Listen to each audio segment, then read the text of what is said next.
হে everyone, তো আজকে আমি রেডি হয়ে নিয়েছি কারণ আজ আমার আছে একটা স্ক্যান ইউএসজি আছে, তার জন্য। তো দুপুরবেলায় খাওয়া দাওয়া শেষে আমি রেডি হয়ে নিয়েছি। আর এই দেখো আমার বেবি বাম্প।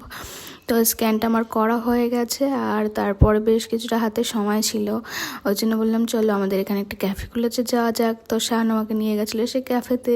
তো গিয়ে আমরা প্রথমে একটা ক্যাপুচিনো কফি নিলাম আর চিকেন 65, আর লাস্টে নিয়েছিলাম গোল্ডেন ফ্রাইড প্রন। তো খাওয়া দাওয়া শেষে আমরা আবার বাড়ির জন্য খাবারও নিয়ে এসেছিলাম।